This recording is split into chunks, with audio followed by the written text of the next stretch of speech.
Hey everyone, spring is finally here, so it's the perfect time to kick off a new outdoor project using cedar fence pickets. Fence pickets are a go-to for a reason. They're affordable, durable, and they hold up to the elements, being moisture and mildew resistant. Plus, with Mother's Day just around the corner, this project will be the perfect gift for your wife or mom. I've also made a full set of plans for this project that are easy to follow and will give you all the cut angles and everything you need to build it. So stick around and I'll tell you how to get those plans just a little bit later in the video. So let's get going. So first of all, we're going to go over to the miter saw. So all we need to do is cut out a square. These boards are already 5.5 inches, so all we need to do is cut a 5.5 inch square.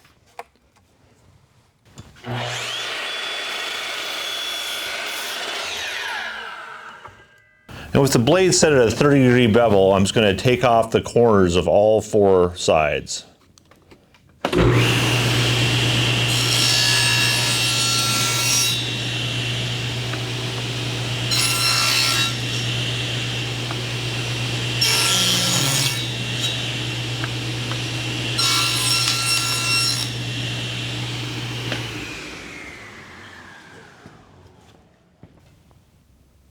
And when it's done, you're just going to have a square piece with 4 beveled edges.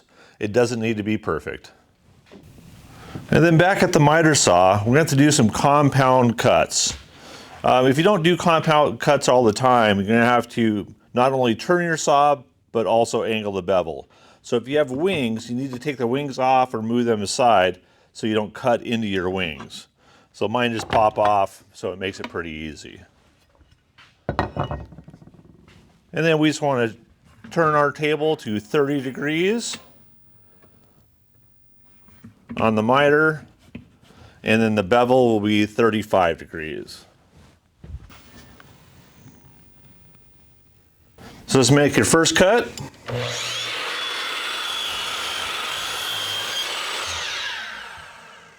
And then using the square piece we just made, we're going to do the marking so we know exactly how long to make this.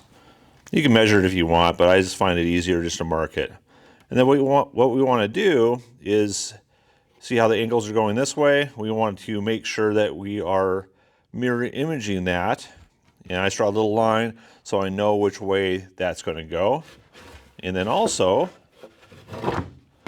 we want to make sure that the angle is going the proper way, which is that way. So I draw a little line there too. Just a little bit like that, so I know exactly where to cut. And then the trickiest part is just to make sure that your bevels are going the correct way. It can get confusing, so just take your time, picture it in your head. So after you double check which way your bevels are, just line it up and give it a cut.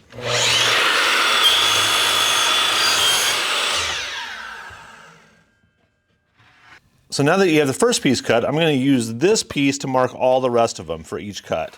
So all I do is I just line it up, draw a line, I mark my angle just so I know which way the blade's going, and it should be the same every time.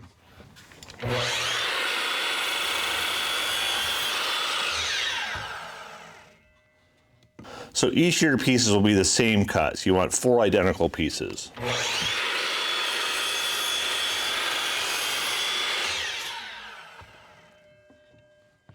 Okay, so now we have all of our pieces cut out. Now we just need to drill a hole in the center of the square one. So I just grab a ruler, mark the center, and just drill a hole right in the center.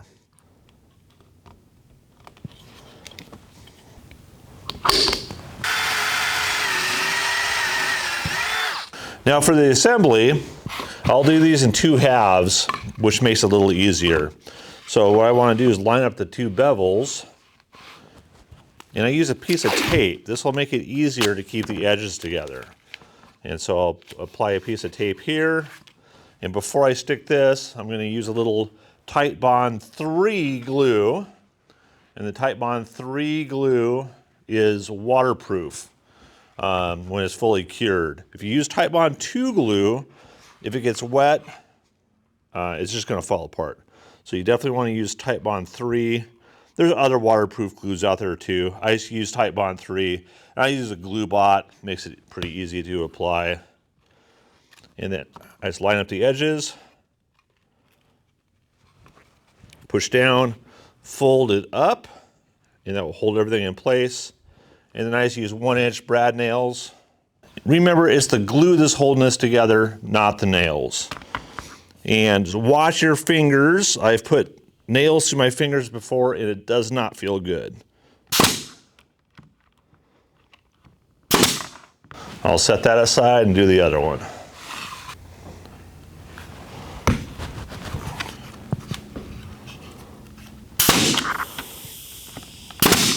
Okay, and now we can put the two halves together the same way.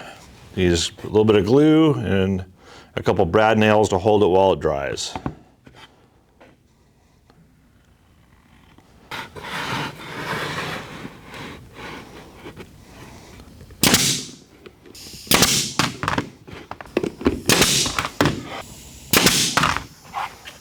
And then you can take the tape off.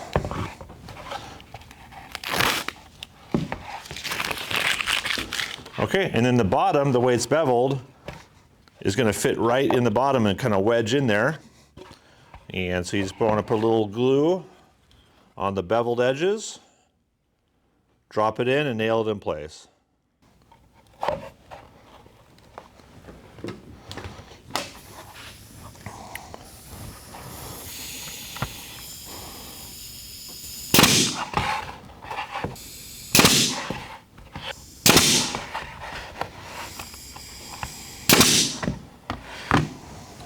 Okay, so if you haven't figured it out by now, these are hanging planter baskets.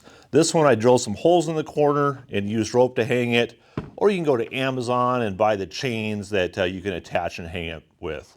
These are really easy to build, but the angles are the hard part. So make sure to comment plans below, and I'll send you a link where you can download the free plans that has all the cut angles that you'll need to build this project. Again, all you have to do is type plans in the comments below, and I'll send you a link on how to download the plans that includes a 9-page step-by-step instructions. And don't forget to like and subscribe. It really helps out the channel, and I do appreciate that. Happy spring, and thanks for watching.